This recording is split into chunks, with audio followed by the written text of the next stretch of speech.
so he can have a protection amulet. Mykola is a mathematician, physicist, and ecologist that teaches at the local school, which he travels to on his bicycle. The peace sign outside their home is the paw of the white raven, representing an ancient legend of a raven that felt pity for people and brought them fresh water and food, losing its feathers in the process. Because of the lack of electronics at home, the couple does not get any news until Mykola goes to work and gets a few minutes of TV during his break. That is how he learns about the protesters that were killed in Ukraine's capital city and Russia possibly invading the country. During class, Mykola is harassed by student Ivan, who thinks his teacher is a stranger and a weirdo, so he wants him gone. But Mykola never lets him anger him because he believes in pacifism and working on guiding the youth's mind. One morning on his way to work, Mykola notices some soldiers standing by the road but pays them no mind. When he finally arrives at school, he is shocked to find it empty, and the TV quickly tells him why. Russia has invaded Ukraine. Remembering the soldiers he saw earlier, Mykola worries about his wife and rushes back to his house, but it is already too late. The Russians are there beating Nastya up and they catch Mykola too when he tries to defend her.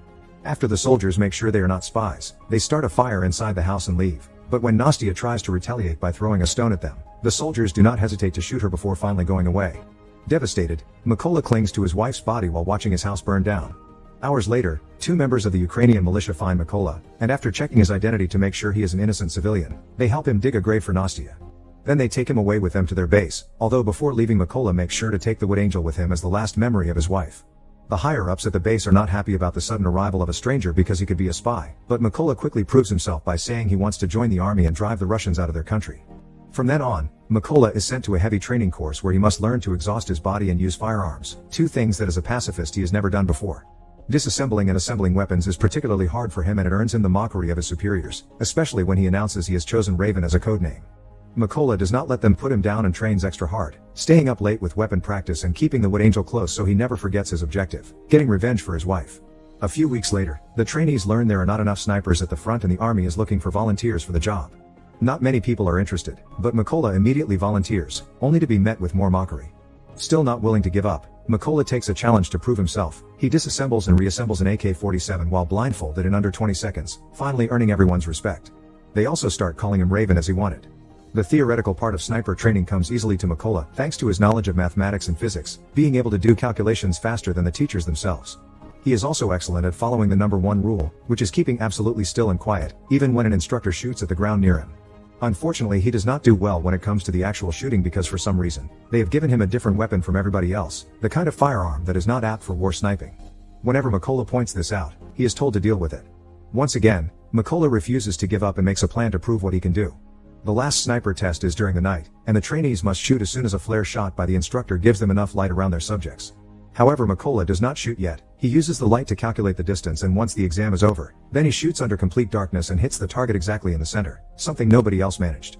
This allows Mykola to graduate with the highest score and ends up being assigned to a first-class unit.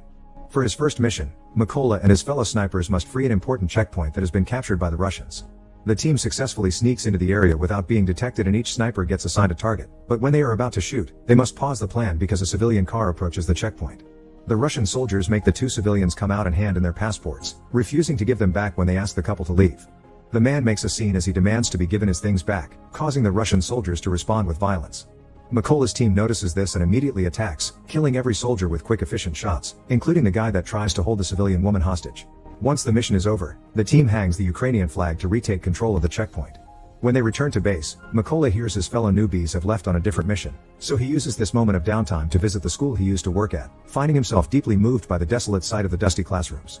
The next day, when the other team comes back, Mykola is hit by the hardest of news. One of his friends has died at the hands of an enemy sniper. This adds to the list of reasons why Mykola wants to get revenge. For the next mission, Mykola's team hides a bunch of explosives on trees behind. The next day, when the other team comes back, Mykola is hit by the hardest of news. One of his friends has died at the hands of an enemy sniper. This adds to the list of reasons why Mykola wants to get revenge. For the next mission, Mykola's team hides a bunch of explosives on trees behind leaves before they hide in the grass while waiting for their enemy to show up. When the Russian soldiers appear in the forest as reports had anticipated, Mykola hesitates to shoot because he sees something he cannot believe. Ivan has joined the Russian army and is coming this way with the rest of their enemies. He snaps out of it when the captain orders him to shoot, and Mykola hits the detonator, killing every Russian soldier including Ivan. When the captain asks him what was all about and hears Mykola's explanation, he responds Ivan had made his choice. Later during a break, Mykola and the captain bond over their memories of home. The captain carries with him a picture of his family and explains he has an agreement with his wife not to tell his daughters the nature of his job, so they think he is away on a business trip. In return, Mykola shows him the wood angel, explaining it symbolizes his own family. A few days later, the Ukrainian forces manage to secure the trenches by the border, so the sniper team gets in position to wait for the Russian forces that are getting ready to invade this region. Keeping the angel with him at all times, Mykola gets ready to do his job, but he loses his usual calmness when he notices that among the arriving Russian soldiers he can see the man that killed his wife. Desperate for revenge, Mykola keeps asking for permission to shoot, and the captain turns him down every time because the enemy is not in the right position yet. Eventually Mykola gets tired of waiting and shoots anyway, hitting the soldier but also giving away their location to a hidden enemy sniper that immediately retaliates and kills the captain. As the Russians open fire on them, Mykola has to drag the captain's body through the field while dodging every bullet and every bomb. Hours later, when Mykola finally makes it back to the base, his superior promises there will be an investigation to find out the sniper that killed the captain, and when they finally find him, they will call Mykola to take care of him. Meanwhile, Mykola is overwhelmed with guilt and decides to throw himself into solo missions to make up for his mistake. His sniper skills are still on point and he manages to take down many Russian soldiers, but without anyone keeping him on his toes. He also gets too risky and ends up with a wounded arm caused by an enemy bullet. Mykola goes to a secret hideout to take time to recover and watch the news to get an update on the political status of the negotiations with Russia, but his break is interrupted by an important call. It turns out the army has found the location of the sniper that killed the captain, so Mykola needs to come back. Before the mission begins, the soldiers are told all the information that has been gathered so far. The sniper's bullets are wide-ranging. He has already killed 5 Ukrainian snipers and 3 machine gunners, and his name is Sari. To make matters worse, he records all his kills and posts the videos to demoralize them. He even had the nerve to post the recording of their captain's death. At least all these casualties have allowed them to pinpoint Sari's location, and since they cannot fill the place with mines because of a chlorine storage in the chemical plant where the enemy is hiding, they have come up with an alternate plan. Their snipers will take out the lower soldiers to clear the way in order for Mykola to sneak inside and get Sari face to face. When the mission begins, all the Ukrainian snipers get in position and wait for Mykola to get inside the building by crawling through the field. The first soldier he finds is the other man that had attacked his home and still remembers Mykola, saying he should have killed him the first time. After killing him with one quick and satisfying shot, Mykola gives his teammates the okay to attack, prompting all the Ukrainian snipers to fire at the same time and managing a sweep of the area without raising any alerts. There are only 2 Russian snipers left, including Sari. They do not notice there is something wrong until they stop receiving messages over the comms and go to check on their fellow soldiers, finding them all dead. While Mykola uses the chance to get deeper into the building unnoticed, Sari calls for backup and sends the other soldier to keep watch before he returns to his spot, where he is surprised to see a little wood angel. At that moment Mykola comes out, jumping on Sari to kill him with a knife while the other Russian soldier falls victim to a grenade that is waiting for him. Then the backup that Sari called for arrives at the area, so Mykola uses Sari's radio to tell the new soldiers that they will pay for what they did. As soon as the Russian truck parks, the Ukrainian soldiers open fire on it, eliminating all the targets in seconds.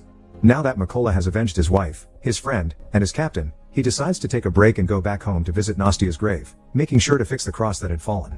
Sadly, as much as he misses his home, he cannot stay because there is much more work to do for his country. Soon he is on another solo mission, ready to bring down as many. Make sure to subscribe and turn on notifications so you can watch more videos like this. Thanks for watching.